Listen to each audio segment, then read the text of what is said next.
श्री हरि। आप सभी भक्तों पर भगवान की कृपा सदैव बनी रहे। आज है जेठ महीने का 29वां दिन और हम सुनने जा रहे हैं महाभागवत पुराण का 29वां अध्याय, जो द्वितीय स्कंद का चौथा अध्याय है। इस अध्याय में राजा ने सृष्टि के गूढ़ रहस्य को जानने के लिए प्रश्न किया है और वहीं से आरंभ होती है श्री सुखदेव जी की दिव्य कथा। आइए मन लगाकर इस पावन कथा का श्रवण करें। जय श्री हरि। हरे कृष्णा। भक्तों, आगे सूत जी कहते हैं, सुखदेव जी के वचन भागवत तत्व का निश्चय कराने वाले थे। उत्तरानंदन राजा परीक्षित ने उन्हें सुनकर अपनी शुद्ध बुद्धि भगवान श्री कृष्ण के चरणों में अनन्य भाव से समर्पित कर दी। शरीर, पत्नी, पुत्र, महल, पशु, धन, भाई, बंधु और निष्कटक राज्य में नित्य के अभ्यास के कारण उनकी दृढ़ ममता हो गई थी। एक क्षण में ही उन्होंने उस ममता का त्याग कर दिया।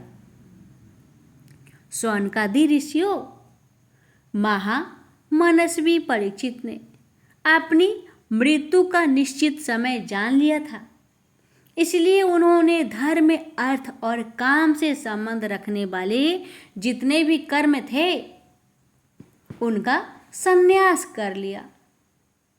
इसके बाद भगवान श्री कृष्ण में सुदृढ़ आत्मा भाव को प्राप्त होकर बड़ी ही श्रद्धा से भगवान श्री कृष्ण की महिमा सुनने के लिए उन्होंने श्री सुखदेव जी से यही प्रश्न किया जिसे आप लोग मुझसे पूछ रहे हैं।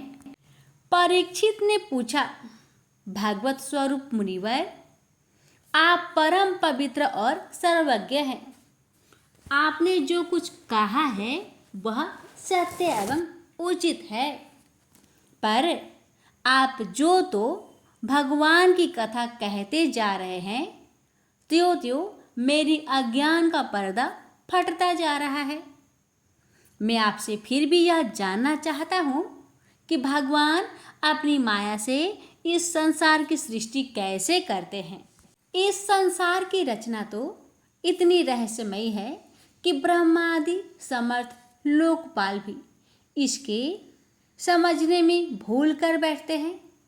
भगवान कैसे इस विश्व की रक्षा और फिर संहार करते हैं। अनंत शक्ति परमात्मा किन किन शक्तियों का आश्रय लेकर अपने आप को ही खिलौने बनाकर खेलते हैं। वे बच्चों के बनाए हुए घौरोदों की तरह ब्रह्मांडों को कैसे बनाते हैं और फिर किस प्रकार बात की बात में मिटा देते हैं। भगवान श्री हरि की लीलाएं बड़ी ही अद्भुत अचिंत्य है। इसमें संदेह नहीं है कि बड़े बड़े विद्वानों के लिए भी उनकी लीला का रहस्य समझना अत्यंत कठिन प्रतीत होता है। भगवान तो अकेले ही हैं। वे बहुत से कर्म करने के लिए पुरुष रूप से प्रकृति के विभिन्न गुणों को एक साथ ही धारण करते हैं अथवा अनेकों अवतार ग्रहण करके उन्हें क्रमशः धारण करते हैं। मुनिवर, आप वेद और ब्राह्मण तत्व दोनों के पूर्ण मर्मज्ञ हैं, इसलिए मेरे इस संदेह का निवारण कीजिए। सूत जी कहते हैं, जब राजा परीक्षित ने भगवान के गुणों का वर्णन करने के लिए उनसे इस प्रकार प्रार्थना की, तब श्री सुखदेव जी ने भगवान श्री कृष्ण का बार बार स्मरण करके अपना प्रवचन प्रारंभ किया।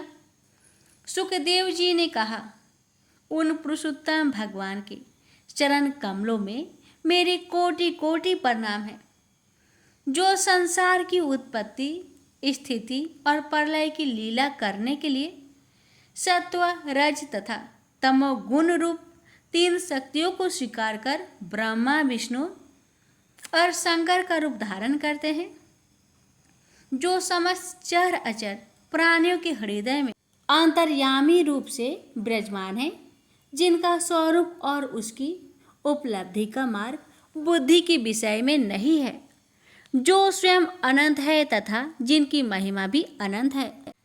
हम पुनः बार बार उनके चरणों में नमस्कार करते हैं, जो सत्पुरुषों का दुख मिटाकर उन्हें अपने प्रेम का दान करते हैं, दुष्टों की सांसारिक बढ़ती रोककर उन्हें मुक्ति देते हैं, तथा जो लोग परमहंस आश्रम में स्थित हैं, उन्हें उनकी भी अभीष्ट वस्तु का दान करते हैं, क्योंकि चर अचर समस्त प्राणी उन्हीं की मूर्ति है। इसलिए किसी से भी उनका पश्चाताप नहीं है। जो बड़े ही भक्तवत्सल है और हठपूर्वक भक्तिहीन साधन करने वाले लोग, जिनकी छाया भी नहीं छू सकते, जिनके समान भी किसी के ऐश्वर्य नहीं है, फिर उससे अधिक तो हो ही कैसे सकता है। तथा ऐसे ऐश्वर्य से युक्त होकर जो निरंतर ब्रह्म स्वरूप अपने धाम में विहार करते रहते हैं, उन भगवान श्री कृष्ण को मैं बार बार नमस्कार करता हूँ, जिनका कीर्तन, स्मरण, दर्शन, वंदन, श्रवण और पूजन जीवों के पापों का तत्काल नष्ट कर देता है। उन पुण्य कृति भगवान श्री कृष्ण को बार बार नमस्कार है। विवेकी पुरुष जिनके चरण कमलों की शरण लेकर अपने हृदय से इस लोक और परलोक की आसक्ति निकाल डालते हैं और बिना किसी परिश्रम के ही ब्रह्म पद को प्राप्त कर लेते हैं, उन मंगलमयी कृति वाले भगवान श्री कृष्ण को अनेक बार नमस्कार है। बड़े बड़े तपस्वी, दानी, यशस्वी, मनस्वी, सदाचारी और मंत्रवेता जब तक अपनी साधनाओं को तथा अपने आप को उनके चरणों में समर्पित नहीं कर देते, तब तक उन्हें कल्याण की प्राप्ति नहीं होती।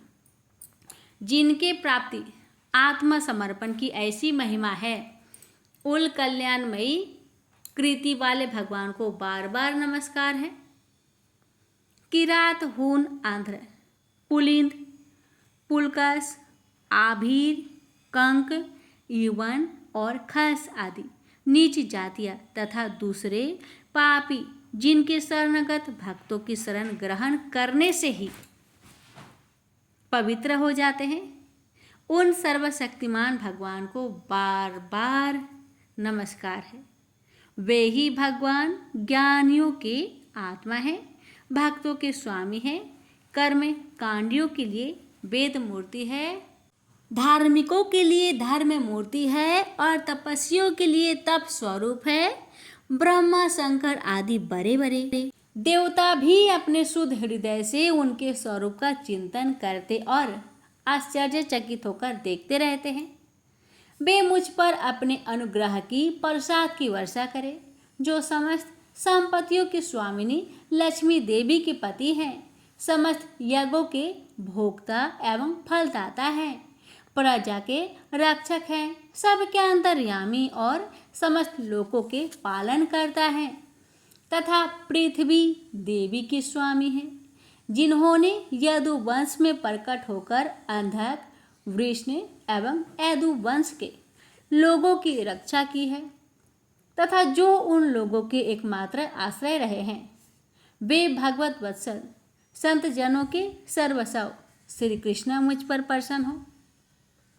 विद्वान पुरुष जिनके चरण कमलों के चिंतन रूप समाधि से शुद्ध हुई बुद्धि के द्वारा आत्म तत्व का साक्षात्कार करते हैं, तथा उनके दर्शन के अंतरल अपनी अपनी मति और रुचि के अनुसार जिनके स्वरूप का वर्णन करते रहते हैं, वे प्रेम और मुक्ति के लुटाने वाले भगवान श्री कृष्ण मुझ पर प्रसन्न हो। जिन्होंने सृष्टि के समय ब्रह्मा के हृदय में पूर्व काल की स्मृति जागृत करने के लिए ज्ञान की आदि शास्त्री देवी को प्रेरित किया और वे अपने अंगों के सहित वेद के रूप में उनके मुख से प्रकट हुई। वे ज्ञान के मूल कारण भगवान मुझ पर कृपा करें। मेरे हृदय में प्रकट हो। भगवान की पंच महाभूतों से इन शरीर का निर्माण करके इनमें जीव रूप से शयन करते हैं और 5 ज्ञान इंद्रिया, 5 कर्म इंद्रिया, 5 प्राण और 1 मन, इन 16 कलाओं से युक्त होकर इनके द्वारा 16 विषयों का भोग करते हैं। वे सर्वभूतमयी भगवान मेरी वाणी को अपने गुणों से अलंकृत कर दे। संत पुरुष जिनकी मुख कमल से मकरंद के समान झरती हुई ज्ञानमयी सुधा का पान करते रहते हैं, उन वासुदेवतार सर्वज्ञ भगवान व्यास के चरणों में मेरा बार बार नमस्कार है। परीक्षित, वेद गर्भ स्वयंभू ब्रह्मा ने नारद के प्रश्न करने पर यही बात कही थी जिसका स्वयं भगवान नारायण ने उन्हें उपदेश किया था, और वही मैं तुमसे कह रहा हूँ। प्रेम से बोली हरे कृष्णा। भक्तों, आज का यह अध्याय यहीं पर संपूर्ण हुई।